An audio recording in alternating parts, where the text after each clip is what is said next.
Hello, EnteiTainment here. My name is Daniel, welcoming you to the first team builder for Season 5, where I'll be preparing to take on Zwoops and her Detroit Pyroar.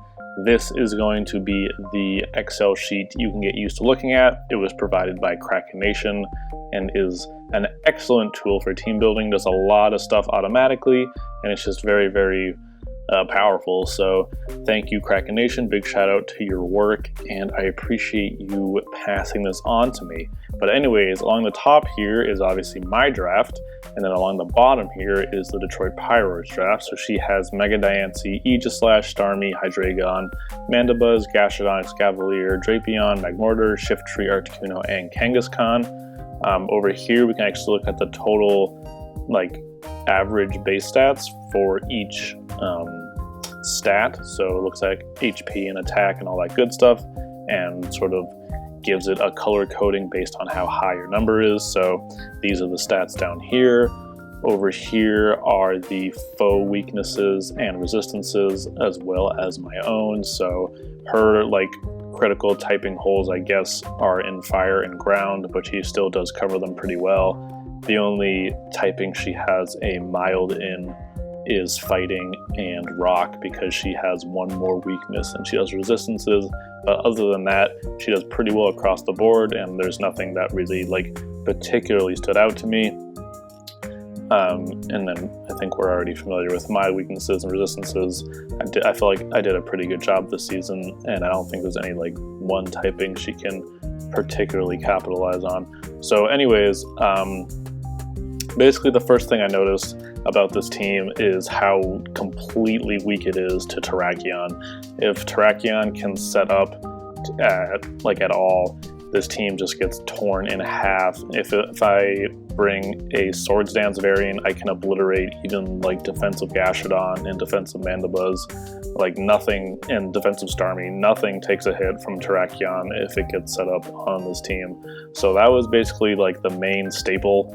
I knew that I could bring a very offensive team, and she would likely try to bring a defensive one and try to react accordingly. So the main threat on her team, I feel, is Diancie, because if Diancie has Rock Polish, it can outspeed a lot of my team and actually kill it. It does get Psychic moves, so with the combination of a Psychic move and Earth Power and Moonblast, this Diancie can actually kill a fair amount of my team. Calm Mind is also scary, so I need to be careful of that as well. And really, those are the main points. I'm kind of expecting maybe an Assault Vest Escavalier to try to switch into Greninja, because Greninja as well is just a massive threat. I have huge team advantage going into this game. It is actually insane. It's probably the single greatest case of team matchup I've ever seen. Of course, that doesn't necessarily give me the win by any means. It's still going to be a very challenging match, undoubtedly, and team matchup can only bring you so far. Obviously, it's a lot more about prep and just skill level in general. So it's a factor, I would say, but it's definitely not going to guarantee my win in any way. But so like I was saying, Terrakion is a threat.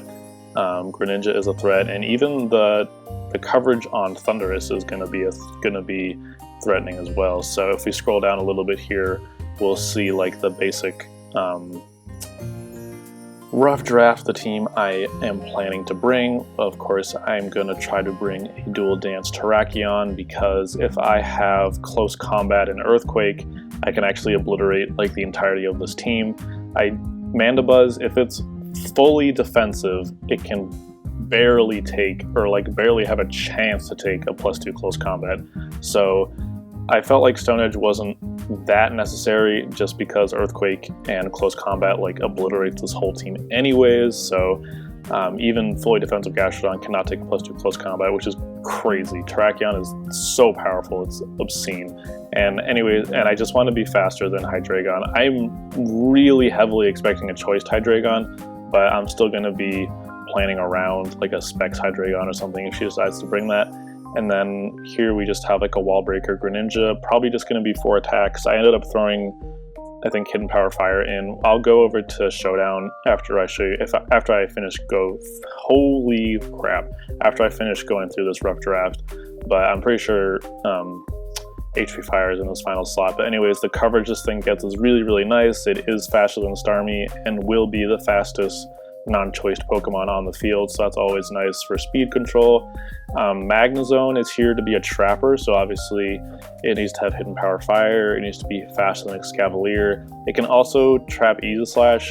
The scary thing is Escavalier gets Drill Run, which will obliterate me, and Aegislash gets Sacred Sword or Secret Sword. I never can remember the difference, but it gets one of those, and that obviously will hurt me as well. So it's going to be kind of scary switching in Magnezone, but I can definitely trap some stuff, and if I can get Escavalier, if she brings it, then Greninja can really have fun with this team, and that will be good. I'm planning to bring an Assault Vested Magnezone actually, just to give my team a little more bulk, because it was kind of lacking in that when I was making it.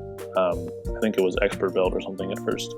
And then we have a defensive Venusaur with Sleep Powder. She does have Overcoat, Mandibuzz, and Vital Spirit Magmortar, and Overcoat Escavalier, but I feel like the threat of putting stuff to sleep is still like completely valid, even against a team that has 3 things that can't be put to sleep, and a grass type. So I don't know, it might not be the best choice, but I am planning to bring it anyways. I'm also going to try to invest a little bit in speed, because Mandibuzz does speed tie with Venusaur, but I'll go into more details about that later. I have Thundurus, which is just a mixed Thundurus with knockoff, Superpower, Thunderbolt, and Grass Knot. This hits like the entirety of her team, although it doesn't outspeed all of it, it still hits a lot of it very, very hard.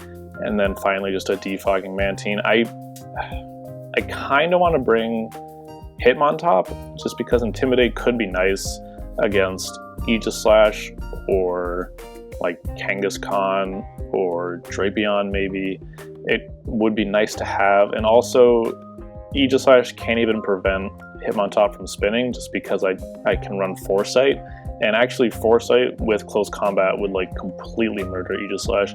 The only thing turning me off about that is the fact that King's Shield would like completely negate that, so that's basically the main reason I wasn't going to bring Hitmontop, and it's just like more fodder to Diancie, so I don't know.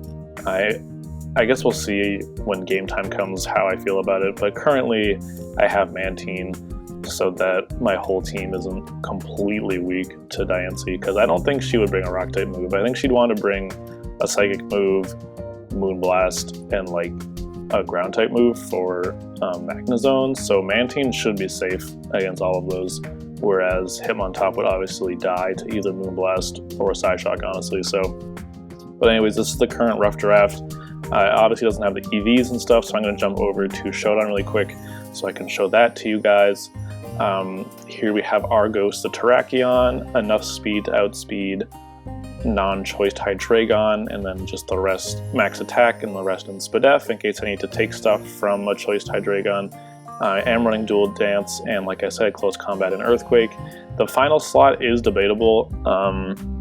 I could run not Swords Dance and bring like Stone Edge, or run not Rock Polish and bring maybe Iron Head or something, but I think I want to bring Dual Dance because it should be enough, and it gives me 2 different ways to win the game, or if I set up both of them I should just win outright. So I think this is going to be my win condition, and if nothing can stop this, it will actually win me the game. I'm like very, very confident, unless she has a ton of like fighting type damage reducing berries on our team or something crazy, I don't know. And then we have the coverage Thundurus I was talking about, enough EVs and attack to kill like max HP Aegislash hopefully, but even if I don't want to risk the knockoff, Thunderbolt will still be doing a lot to Aegislash. Again, enough speed to outspeed Hydreigon, and this is just really nice coverage against your team. Superpower hits the Hydreigon as well as her various normal types. Thunderbolt is just stab and powerful. Grass Knot I think is for the Diancie or the Gastrodon, and then knockoff is just a nice spammable move, but it also hits the Aegislash. So I decided for Expert Belt just so I don't die immediately, because I think this thing can stay around for a while, and it can just click a bunch of different moves and do a lot of damage. So I don't really think I want Life Orb, because I don't want to like die any faster than I have to. Next we have Bernie Sanders, the Mega Venusaur. The speed EVs, this is actually an interesting thing. This is sort of a break point getting to this amount of speed, because if Mandibuzz is still outspeeding me at this point, it will be in range of a +2 close combat if it's like fully defensive aside from the EVs it has in speed, if that makes sense. Like, this amount of speed ensures that if Venusaur is being outsped, Terrakion can then kill Mandibuzz, because if Mandibuzz is investing this much in speed, it's not investing enough in defense to take a close combat, if that all makes sense. And I'm just running dual stab along with Sleep Powder and Synthesis. This is nice because if I end up getting into some kind of like stall war with the Mandibuzz, I can go for a Synthesis and be able to wear it down. And if she's running a defensive variant, which she like basically has to, Brave Bird shouldn't do a whole lot to me, even though I'm Spadef. And the only issue with that is she'll be roosting after me, so I can't actually go for Giga Drains because it'll still be resisted by the time I go for them. Like, I'll outspeed, hit it with Giga Drain, and it'll still be a flying type, so that's really the only negative part of outspeeding. But I feel like being able to know this break point is really, really important, so that's why I'm doing it. Next we have Greninja with Scald, Ice Beam, Dark Pulse, and Hidden Power Fire. This is really nice. Hidden Power Fire really only hits the Excavalier because Aegislash obviously gets destroyed by Dark Pulse, so I might run a different move. I'm not sure. We'll see how I feel later. But this is honestly just very powerful, does a lot of damage to her team. She doesn't have a lot of switch-ins. I don't think she would switch in Gashadon, which is one of the few things that could switch into this set, because Greninja gets Grass Knot and is obviously very scary. But I'm actually not running Grass Knot because Venusaur should be able to switch into Gashadon like every single day. It can't get toxic. It could get burned by Scald, I guess, but I can just Giga Drain the next turn and force her to switch out. So that is why I'm not running Grass Knot on this Greninja. Plus I have Grass Knot on the Thundurus, so I don't really think I need to be running like rampant grass coverage just because there's a single Gashadon on the team. Next we have the Trapper that I was talking about, a modest max special attack, max HP Magnezone, gives my team some bulk as well as a pivoter. I'm not running Thunderbolt. We'll see if I regret it, but I don't think I will. Like Electric Stab doesn't hit her team terribly hard anyways, and Volt Switch will still obliterate Starmie. So this is sort of a Starmie switch in. Obviously, since I don't have recovery, I can't like continuously do that, but I can Volt Switch freely on her team if she doesn't have the Gashadon, and again, if she does have it, Venusaur is just a free switch in like every single time, so I'm not too worried about it. Signal Beam hits like the Shift Tree or something and the Hydreigon, so it seemed like a fair coverage move to run. And then finally, Mantine, the Defogger, just max defense with dual stab and toxic. This should be able to switch into her physical threats like maybe Aegislash or Drapion or like a physical Magmortar, but I don't think that thing will be physical. Or Kangaskhan, I guess. I don't know. I might bring Hitmontop. I really want to, but I might just end up keeping this because she has a tough time switching into Scald, honestly. Not a lot of things in our team like being burned, and it's just a really nice move against her team, so I think I might end up keeping the Mantine. But anyways, that is the team. The match is gonna happen later today, I think, so wish me luck. You guys will see that come out on Sunday, because this will be coming out on Saturday. But that's going to do it for the team. So one final rundown: Dual Dance Terrakion, Expert Belt Mixed Thundurus, a defensive Sleep Powdering Venusaur, 4 attacks Life Orbed Greninja, Assault Vested Magnezone, and a defensive Mantine. So that's the team. I hope this goes well. Like I said, I have a lot of team matchup, but that's probably just going to make her prep even harder. So this is definitely going to be a tough game. But anyways, I hope you guys enjoyed the video, and as always, enjoy the rest of your day. This has been Daniel, and EnteiTainment out. I feel like I'm not even remotely... Wow, okay. Never mind. This defensive-ass Wurmple.